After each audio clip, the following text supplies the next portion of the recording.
Adivinen cuál es el país que produce más petróleo en el mundo. ¿Arabia Saudita? ¿Irak? ¿Irán?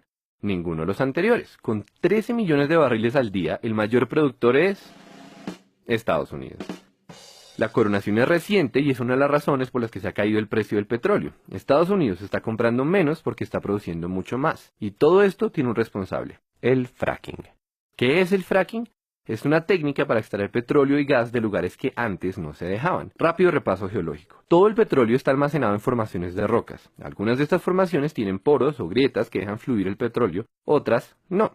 Las que no eran un problema para la industria petrolera, pero ahora que existe el fracking ya se puede sacar petróleo de ahí. Es más fácil entender todo esto si hablamos de un concepto clave: la presión. El petróleo es un fluido subterráneo que tiene que soportar millones de toneladas de tierra. Cuando nosotros taladramos hasta esa profundidad es como si estuviéramos destapando una gaseosa agitada. Así también el petróleo quiere salir por la tubería hasta la superficie porque la presión lo empuja. Pero todo esto depende de que exista un camino a la tubería. O sea, que las formaciones de rocas que almacenan petróleo tengan poros o grietas y que estén conectados. Si no hay conexión con la tubería es inútil porque la mayoría del petróleo se queda atrapado. Pues bien, resulta que ahora podemos fracturar las rocas para crear nuestras propias grietas. Eso es el fracking, que formalmente se llama fracturamiento hidráulico. Lo de fracturamiento ya se entiende, y lo de hidráulico es porque se utiliza agua a presión para romper las rocas, agua y arena. Pero la historia no termina ahí. Para llegar a donde está el petróleo hay que perforar más o menos 2 kilómetros para abajo y otros 3 kilómetros de lado. Eso quiere decir que la tubería es demasiado larga y hay un montón de fricción, o sea que el agua que se inyecta pierde potencia a medida que avanza. La solución técnica de este problema es mezclar el agua y la arena con químicos que lubrican la tubería y así se combate la fricción que le quita poder al chorro. Pero ese cóctel es una para el medio ambiente y por eso el fracking es tan polémico. Para ser claros, no es que los pozos convencionales sean amigables con el medio ambiente, es que el fracking es peor. Básicamente estamos contaminando grandes cantidades de agua para romper rocas y buena parte del agua sucia que metemos se devuelve a la superficie todavía más sucia porque esas rocas tienen metales pesados y compuestos radioactivos. La contaminación es tanta que ya no es posible tratar el agua para hacerla potable. O sea, esa agüita se perdió y para siempre.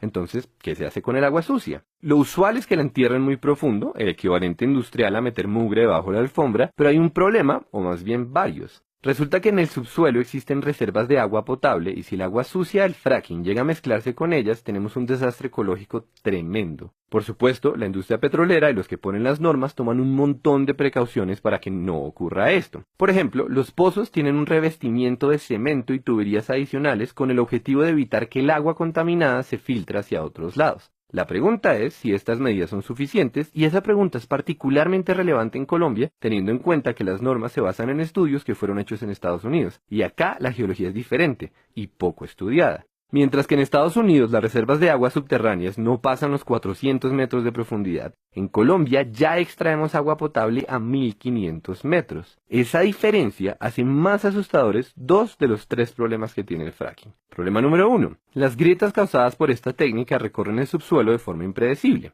Eso quiere decir que corremos el riesgo de conectar los yacimientos de petróleo y el agua contaminada con otras fuentes de agua. Problema número 2. El casing, o sea, la capa de protección para la tubería, solo llega hasta cierta profundidad, es decir, que el agua contaminada se puede filtrar por debajo. Y, problema número 3, el casing es una solución temporal. No se sabe qué pasa después de muchos años de desgaste en la estructura, y ya existen varios ejemplos de pozos en los que se comienza a filtrar el agua sucia. Y entre paréntesis, también se ha hablado de la asociación del fracking con el incremento de temblores, pero se argumenta que en los pocos casos en los que ocurre las magnitudes son despreciables. Ahora bien, dicho todo eso, es importante saber que hay más de 1 millón de pozos de fracking en el mundo, y ese dato es muy diciente. Nos dice que las consecuencias negativas del fracking teóricamente se pueden controlar, por lo menos a corto plazo, y también nos habla del rol protagónico del petróleo en la economía. Es que son 1 millón de pozos aumentando las reservas mundiales, y la cifra va creciendo, lo que nos trae de vuelta a Colombia. Colombia, que está por encima del 85% de los productores de petróleo del mundo. Colombia, cuya economía depende en buena parte de esta industria, pero también Colombia, la que solo ha explorado 9 zonas en lo que va de este año, porque cayó el precio del petróleo y por tanto cayeron las inversiones. Para bien o para mal, esta es una industria a la que pertenecemos y tenemos que tomar decisiones. Es claramente un problema de costo-beneficio. ¿Vale la pena asumir el riesgo de que se debilite el sector petrolero? O, dicho al revés, ¿será que vale la pena asumir los riesgos del fracking? La respuesta no es fácil y no queremos decir que la tenemos, pero conviene aclarar una última cosa. Como el fracking es mucho más costoso y como el precio del barril está tan bajito y como la industria petrolera en Colombia está alicaída, se está hablando de incentivos tributarios para el fracking. O sea, el país recibiría menos plata usando esta técnica que usando la tradicional. Entonces, de nuevo, ¿vale la pena?